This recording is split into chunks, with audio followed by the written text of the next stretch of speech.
Shalom. Selamat pagi Bapak Ibu yang terkasih dalam Tuhan Yesus. Kita bersyukur, kita diberi kesempatan kembali untuk kita datang ke rumah Tuhan, untuk kita beribadah, untuk memuji Tuhan, mendengarkan firman Tuhan. Kita persiapkan hati kita ya. Kita bisa teduh sejenak untuk memohon pimpinan dari Tuhan Yesus.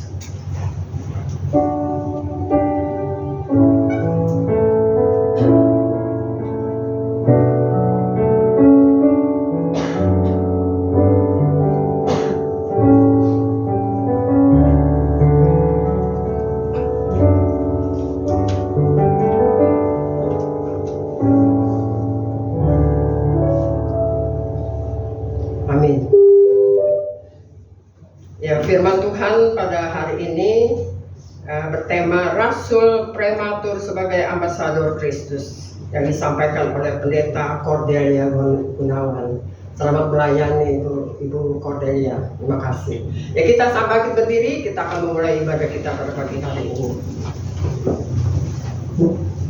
Kita akan menyanyikan satu lagu, Masyurkan Rajamu.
Ciptaannya untuk selama-lamanya. Amin.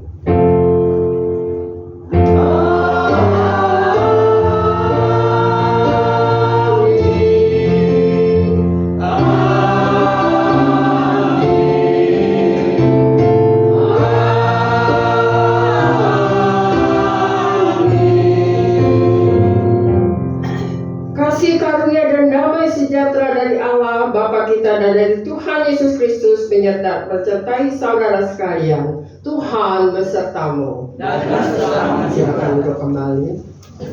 Kita akan menyanyikan pujian dari KPPK nomor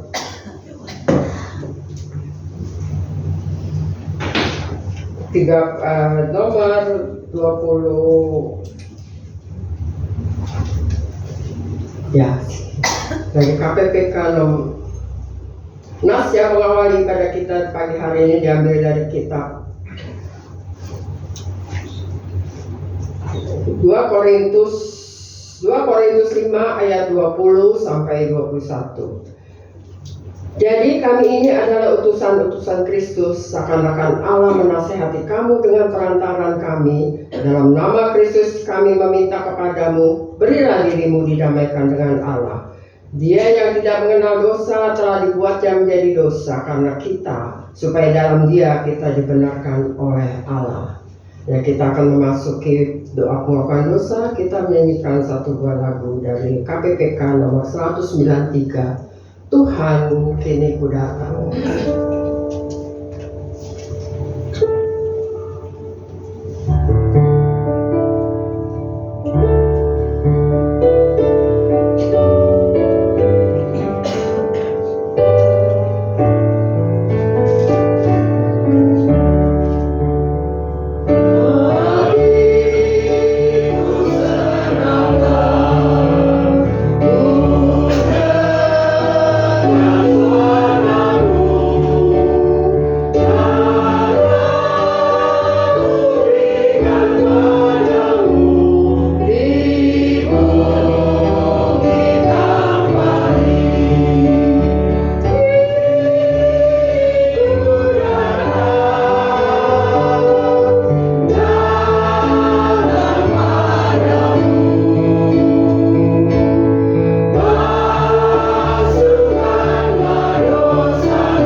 Sejenak kita masuki doa pengakuan dosa pada pagi hari ini. Kita memohon pada Tuhan belas kasih Tuhan untuk mengampuni segala dosa-dosa kita. Kita percaya Tuhan hadir di tengah-tengah kita untuk mendengarkan doa kita masing-masing. Mari ambil satu singkat.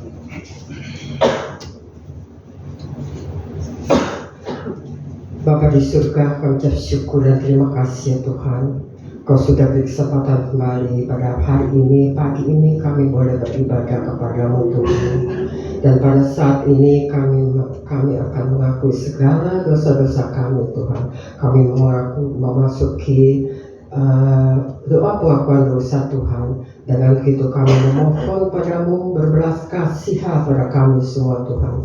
Memang kami manusia tidak sempurna, kami tidak tahu apa yang kami perbuat dengan sengaja maupun tidak sengaja. Tolong ampuni ya Bapa, ampuni segala dosa-dosa kami, ampuni segala kesalahan-kesalahan kami Tuhan, sehingga kami boleh kami boleh mendengarkan firman-Mu, berterbuka hati kami untuk boleh mendengarkan firman-Mu yang nanti dibawakan oleh hamba-Mu Pendeta Cordelia Tuhan. Urapi beliau untuk menyampaikan firman-Mu pada pagi hari ini.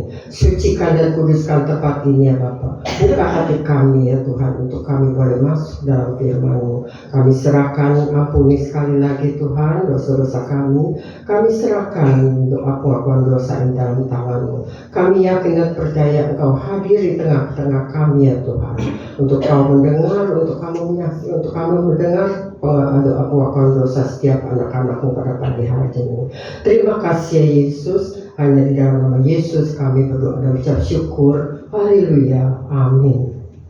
Ya, saya undang bangkit berdiri, kita akan dengarkan berita anugerah yang diambil dari kitab Lukas 1 ayat 37 dan 38. Sebab bagi Allah tidak ada yang mustahil. Kata Maria, sesungguhnya aku ini adalah hamba Tuhan. Jadilah padaku menurut perkataanmu itu. Lalu malaikat itu meninggalkan dia. Demikianlah berita anugerah dari Tuhan. Damai Tuhan beserta kita.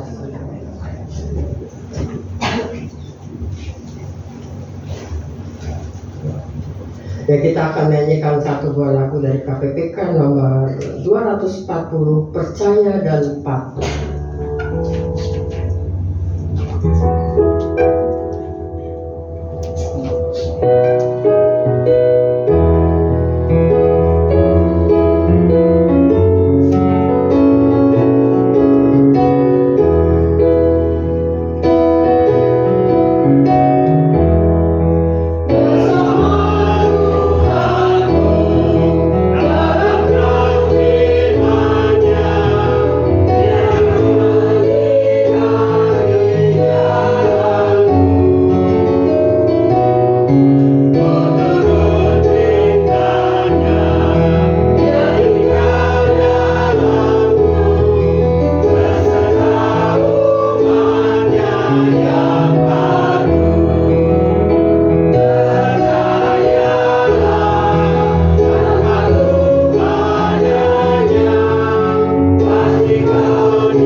Sebentar kita akan mendengarkan firman Tuhan yang disampaikan oleh Pendeta Cordelia Gunawan. Tapi sebelumnya kita akan mendengarkan persembahan pujian dari Voice Cafe. Saya persilakan.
Mari Bapak Ibu kita persiapkan hati dan pikiran kita memohon kekuatan dari Tuhan, kita satu dalam doa. Ya Tuhan, kami sungguh-sungguh menyadari bahwa seluruh kehidupan kami tidak lepas dari kasih dan penyertaan Tuhan. Kami bersyukur karena pengampunan yang Tuhan berikan dalam hidup kami. Kami bersyukur atas nafas kehidupan yang masih Tuhan percayakan untuk kami jalani. Kami bersyukur atas kesempatan untuk kami kembali bersekutu dengan saudara-saudara kami seiman. Tapi kami juga diberikan kesempatan untuk memuji dan mendengarkan firman Tuhan. Karena itu ya Tuhan, kiranya Tuhan menemani kami, sehingga dalam segala keberadaan kami, dalam segala keterbatasan kami dimampukan untuk memahami firman Tuhan. Biarlah dengan pertolongan Tuhan tidak seorang pun dari kami yang keluar dari ruangan ini tanpa mengalami perjumpaan dengan Tuhan. Tuhan lembutkan hati kami, Tuhan sapa kami, sehingga sapaan Tuhan boleh sungguh-sungguh kami berlakukan dalam hidup yang Tuhan titipkan untuk kami jalani. Tuhan pakai hamba-Mu dalam segala kelemahannya, Tuhan berkarya dalam kekurangannya, dan biarlah semua yang sudah disiapkan dan akan disampaikannya berkenan di hadapan Tuhan. Ini kami anak-anak-Mu ya Tuhan, yang memohon Tuhan menyempurnakan kerinduan kami, sehingga semakin hari kami boleh semakin berproses menjadi alat dalam tangan Tuhan, dan tidak hanya menjadi pendengar firman Tuhan, tapi juga belajar terus menjadi pelaku-pelaku firman dalam keseharian kami. Dalam nama Allah Bapa, Putra dan Roh Kudus, kami menaikkan doa kami. Amin.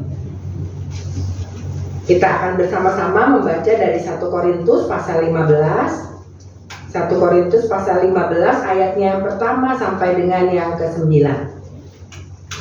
1 Korintus pasal 15 ayatnya yang pertama sampai dengan yang ke-9 berbunyi demikian. Sekarang saudara-saudara, aku mau mengingatkan kamu kepada Injil yang aku beritakan kepadamu dan yang kamu terima, dan yang di dalamnya kamu teguh berdiri. Melalui Injil itu kamu diselamatkan seperti yang telah kuberitakan kepadamu, asal kamu teguh berpegang padanya, kecuali kalau kamu telah sia-sia saja menjadi percaya. Sebab yang sangat penting telah kusampaikan kepadamu, yaitu apa yang telah kuterima sendiri, ialah bahwa Kristus telah mati karena dosa-dosa kita sesuai dengan kitab suci, bahwa ia telah dikuburkan dan bahwa ia telah dibangkitkan pada hari yang ketiga sesuai dengan kitab suci, bahwa ia telah menampakkan diri kepada Kefas dan kemudian kepada ke-12 muridnya. Sesudah itu ia menampakkan diri kepada lebih dari 500 saudara sekaligus. Kebanyakan dari mereka masih hidup sampai sekarang, tetapi beberapa di antaranya telah meninggal. Selanjutnya ia menampakkan diri kepada Yakobus, kemudian kepada semua rasul. Yang paling akhir dari semuanya, ia menampakkan diri juga kepadaku, sama seperti kepada anak yang lahir sebelum waktunya. Sebab akulah yang paling hina dari semua rasul, bahkan tidak layak disebut rasul, karena aku telah menganiaya jemaat Allah. Sedemikian jauh membaca firman Tuhan, yang berbahagia kita mendengar, memelihara dan memperlakukannya dalam keseharian kita. Haleluya.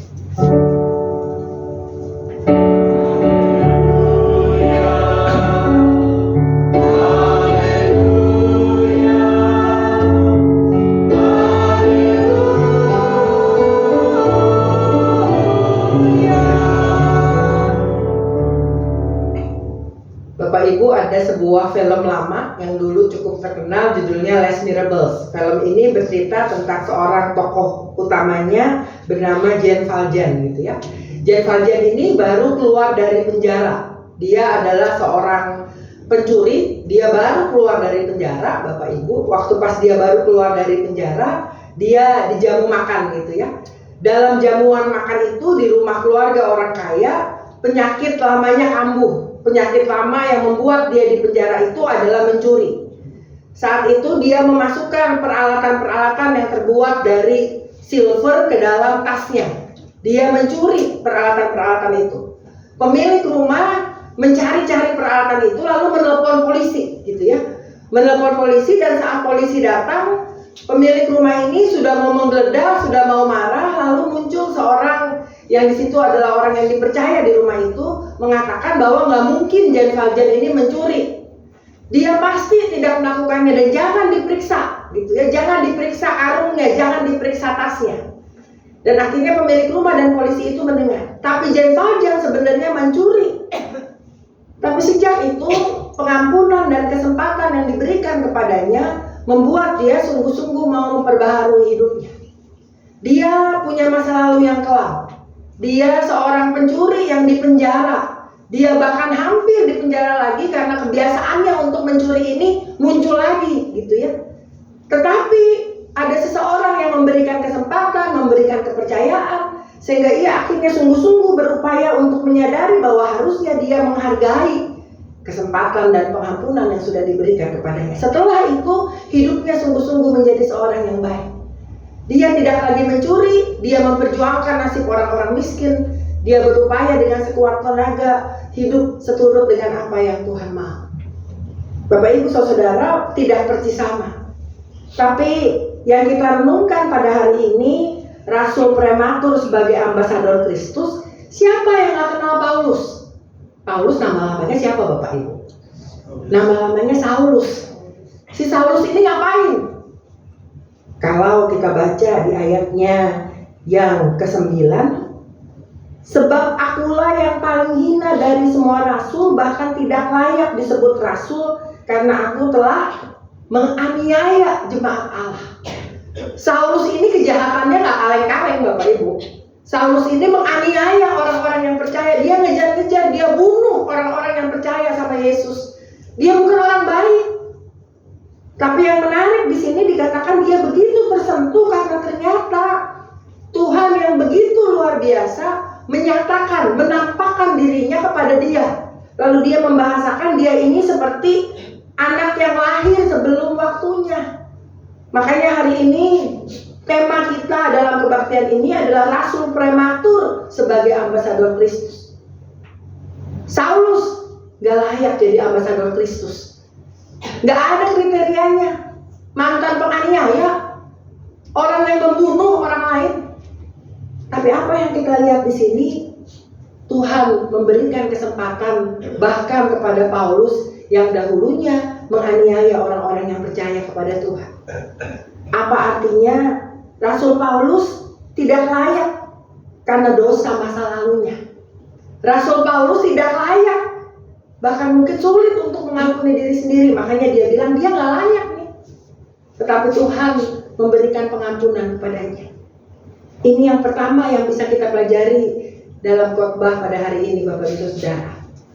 Mungkin seringkali kita tidak merasa diri layak untuk menjadi alat dalam tangan Tuhan. Seringkali kita merasa kita tidak pernah bisa jadi ambasador Kristus, entah karena berbagai macam hal yang mungkin pernah kita buat dalam masa lalu kita.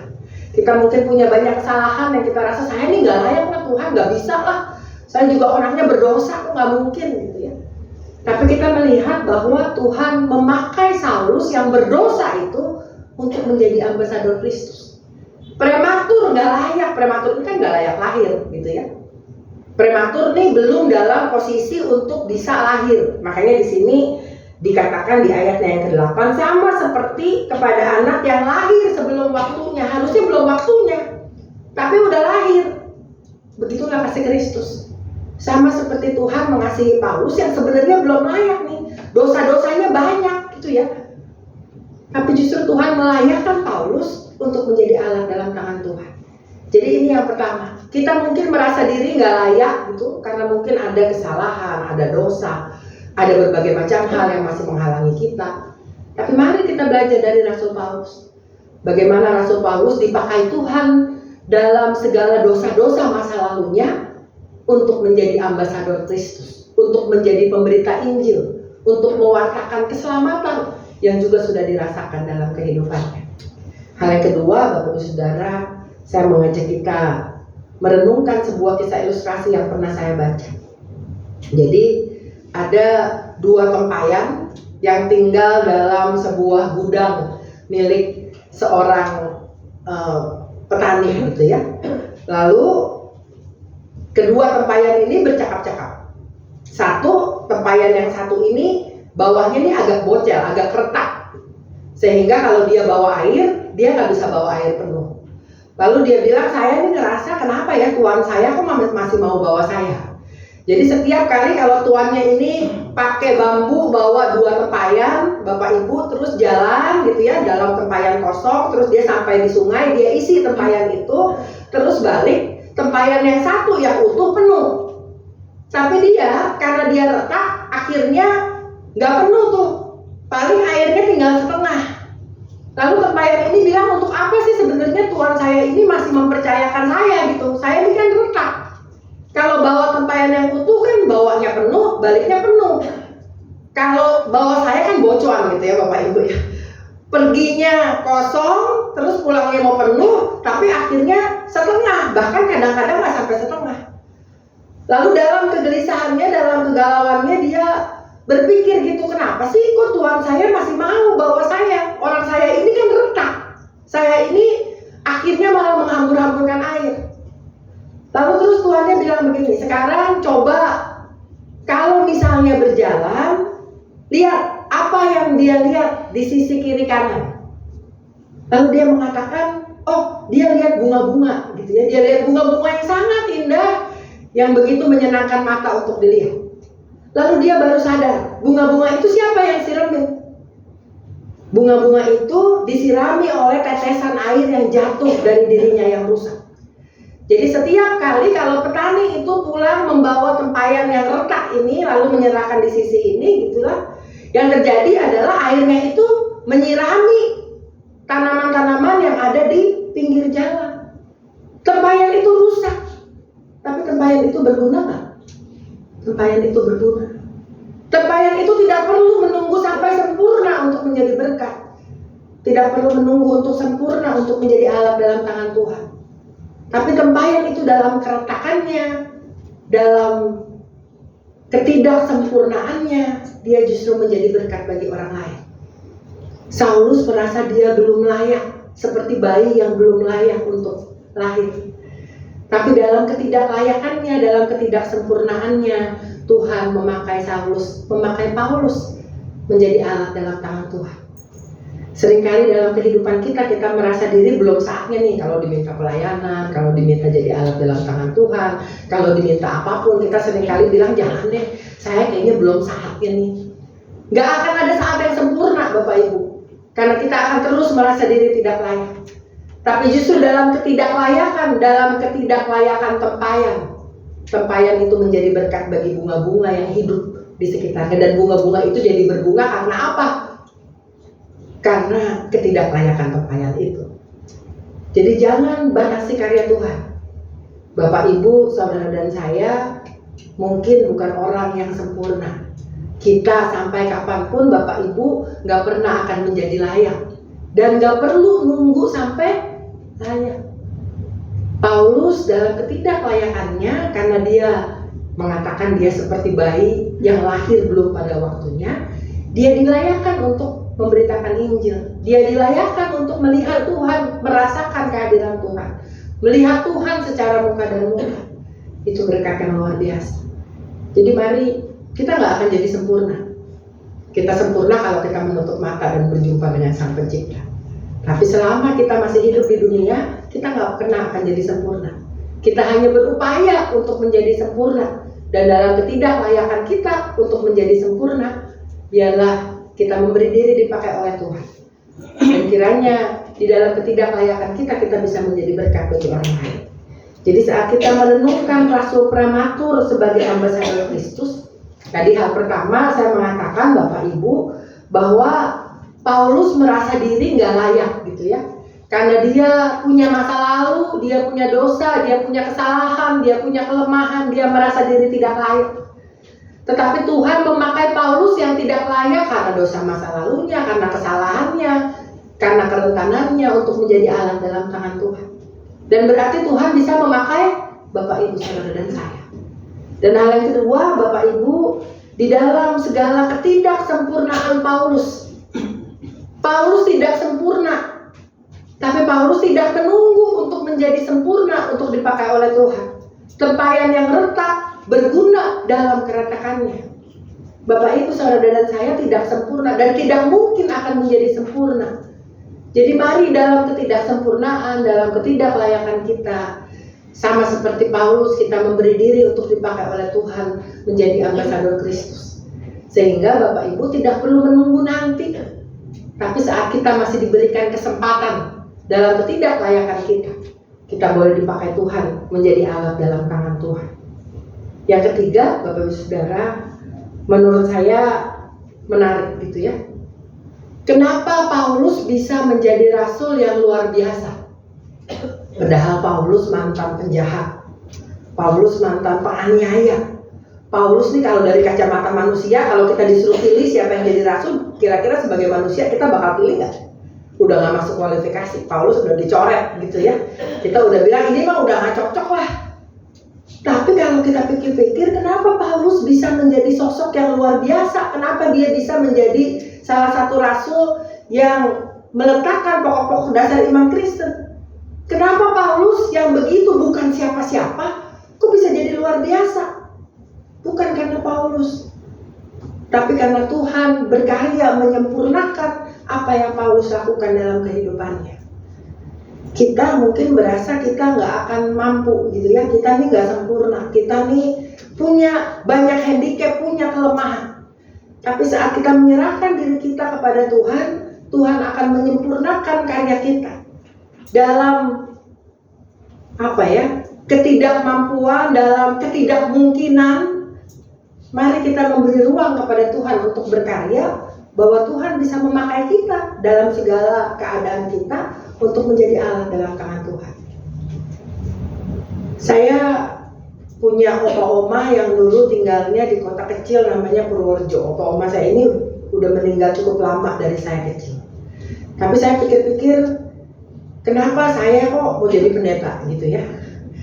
Terus saya pikir-pikir waktu saya kecil, jadi keluarga ayah saya ini keluarga yang sangat taat kekristenan. Jadi biasanya kalau kita makan bersama, kita pasti berdoa dulu. Yang paling saya ingat Bapak Ibu dari opa saya adalah, opa saya ini paling seneng kalau saya nyanyi. Jadi kan kalau anak masih kecil disuruh nyanyi pakai gerak-gerak gitu ya, seneng. Jadi saya suka nyanyi sekolah minggu di depan opa saya, terus dia seneng. Terus opa saya ini stroke, jadi opa saya biasa duduk di kursi roda, dia nggak bisa menggerakkan tangannya, cuma satu tangan yang dia bisa gerakin, jadi dia stroke Bapak Ibu, dia cacat gitu ya. Tapi saya ingat benar, dia senang saya bacain Alkitab. Jadi kalau habis selesai saya baca Alkitab, habis saya nyanyi, dia suka usap-usap kepala saya gitu ya.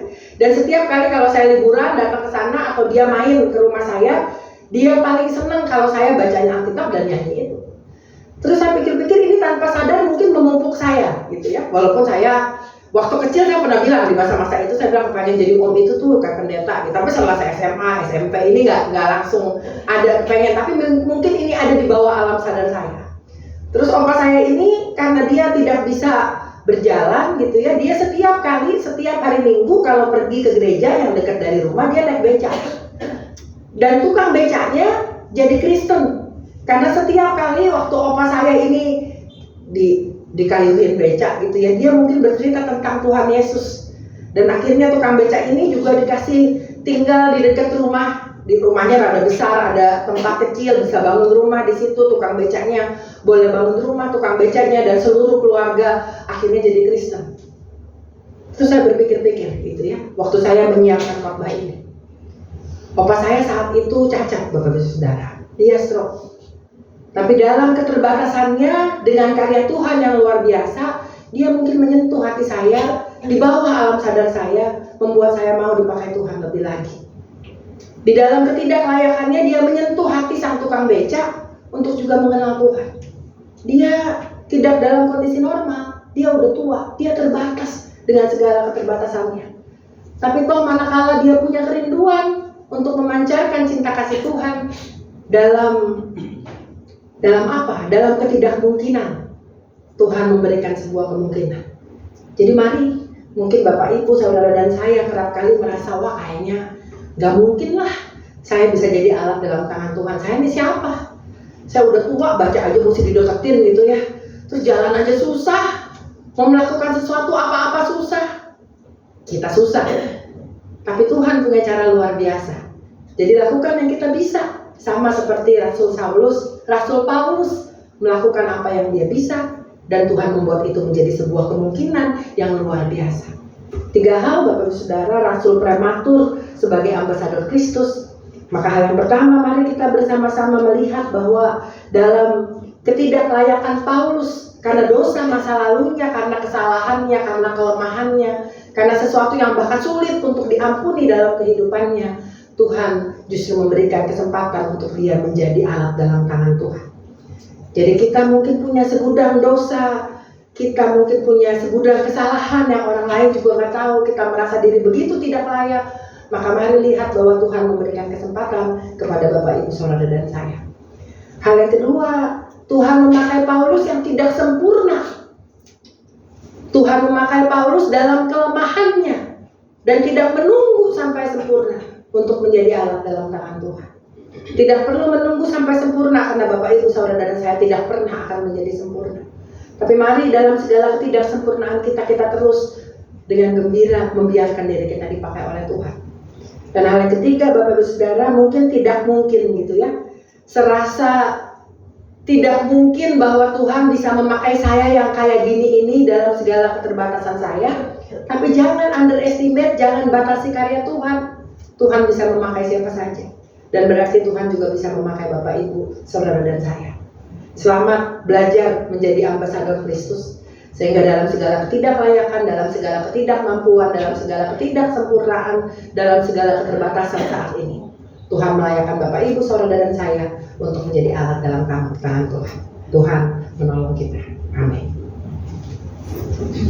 Mari Bapak Ibu Saudara, kita merendahkan diri kita di hadapan Tuhan. Kita satu dalam doa. Ya Tuhan, kami sungguh bersyukur atas kasih Tuhan yang begitu besar, begitu luar biasa dalam kehidupan kami. Kami bersyukur atas berbagai macam kesempatan yang Tuhan berikan kepada kami. Berbagai macam peranan kehidupan yang Tuhan percayakan untuk kami jalani. Karena itu ya Tuhan, biarlah dalam setiap kesempatan hidup kami, dalam setiap peranan kehidupan kami boleh mewartakan Tuhan di dalamnya. Kami boleh membiarkan Tuhan terlihat dalam keseharian kami, dalam tutur kata, dalam setiap kesempatan saat kami menjalankan peranan kehidupan kami. Kami sadar kami jauh dari sempurna. Kami sadar kami penuh dengan dosa.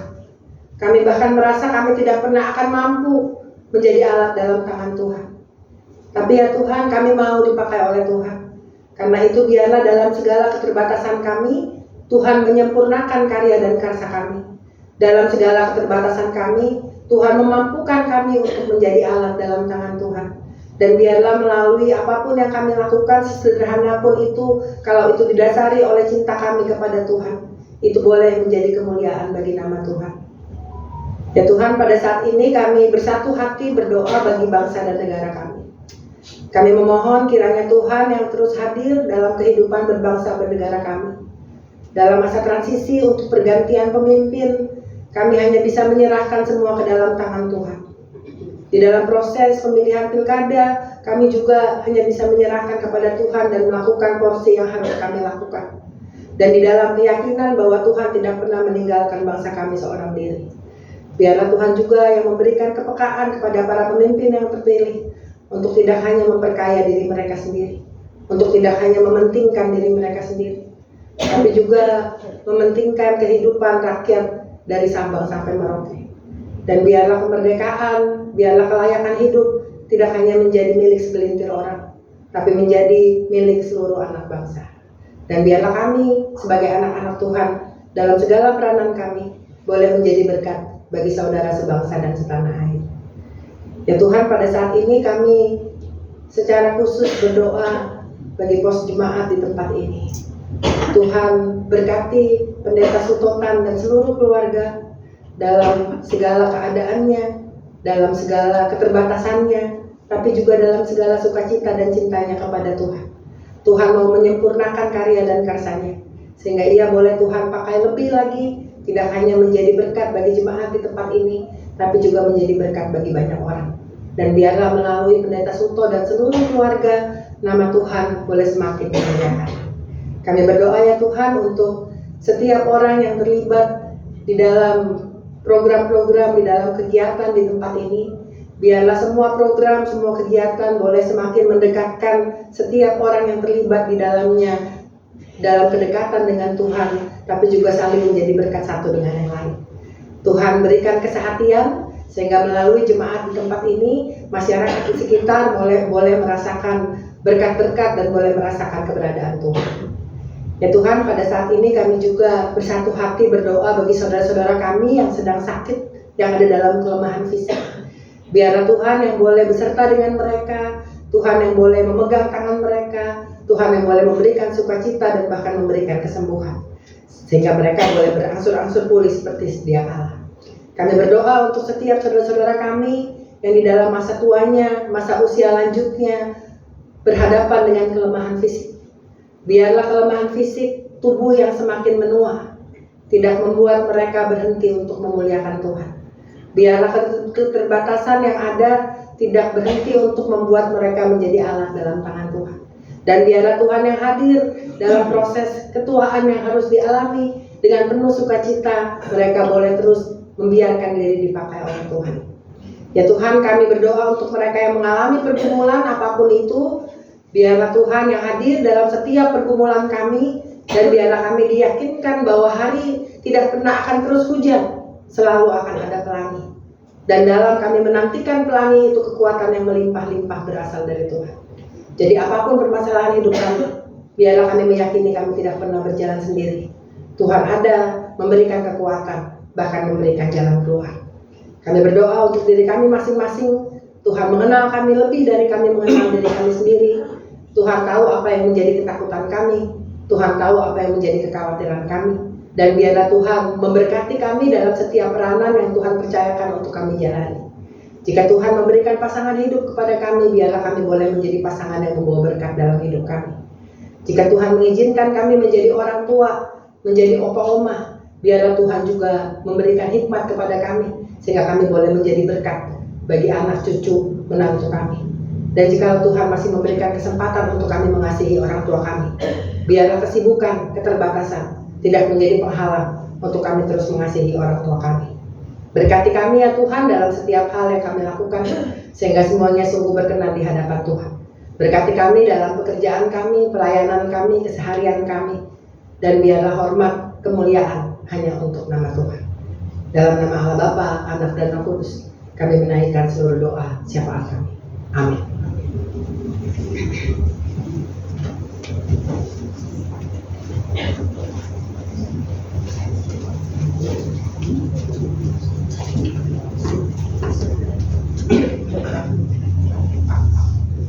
Jemaat dipersilakan berdiri. Marilah kita bersama dengan umat Allah di masa lalu, masa kini, dan masa depan mengingat pengakuan pada bab 3 kita menurut pengakuan iman rasuli. Aku percaya kepada Allah, Bapa yang Maha Kuasa, Balik langit dan bumi, dan kepada Yesus Kristus, Anak yang tunggal Tuhan kita, yang dikandung daripada Roh Kudus, lahir dari anak darah Maria, yang menderita secara di bawah pemerintahan Pontius Pilatus, disalibkan, mati dan dikuburkan, turun ke dalam kerajaan maut. Pada hari yang ketiga, bangkit keluar dari antara mati, naik ke surga, duduk bersama Allah, Bapa yang Maha Kuasa, dan dari sana yang akan datang untuk menghakimi orang yang hidup dan yang mati. Aku percaya kepada Roh Kudus, gereja yang kudus dan am, persekutuan orang kudus, pengampunan dosa, kebangkitan orang mati, dan hidup yang kekal. Amin. Silakan duduk.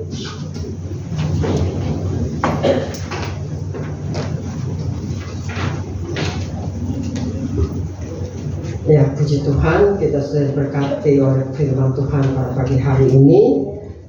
Dan memang minggu ini Majelis Pengurus dan Jemaat mengucapkan terima kasih atas pelayanan Pendeta Cordelia Gunawan dalam pemberita firman Tuhan. Terima kasih. Ya, kita akan masuki persembahan. Nas persembahan pada pagi hari ini diambil dari kitab Ibrani 13 ayat 25. Kasih karunia menyertai kamu sekalian.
Tuhan Yesus.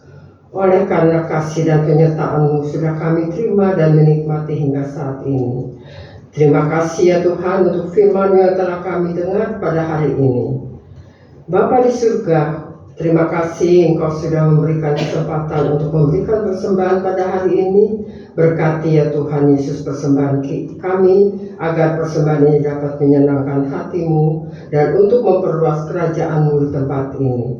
Terima kasih Tuhan Yesus. Hanya di dalam nama Yesus kami berdoa dan mengucap syukur. Amin.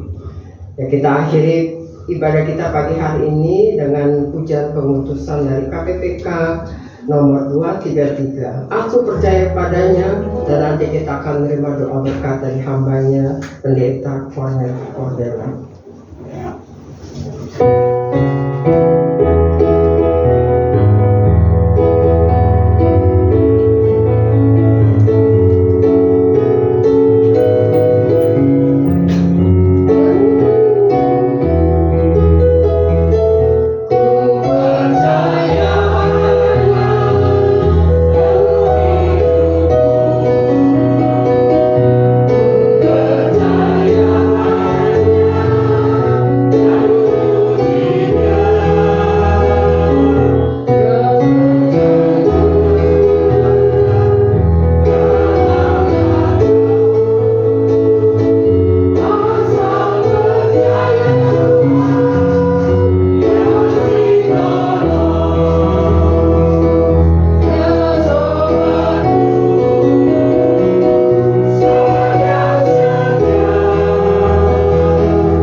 Kembali dalam kehidupan kita masing-masing, maka terimalah berkat dari Tuhan.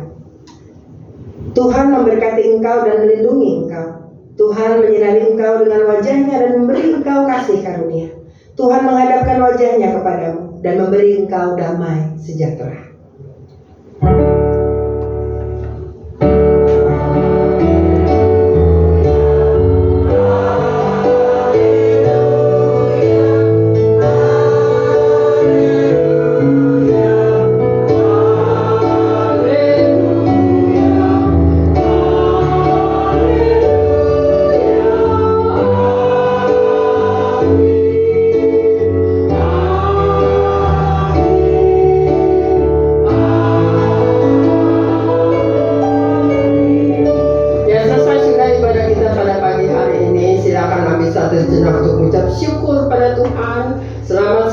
Tuhan berkati. Tapi kalau kita duduk dulu, mungkin Pendeta Musa Suto akan beri pengumuman sedikit. Saya silakan.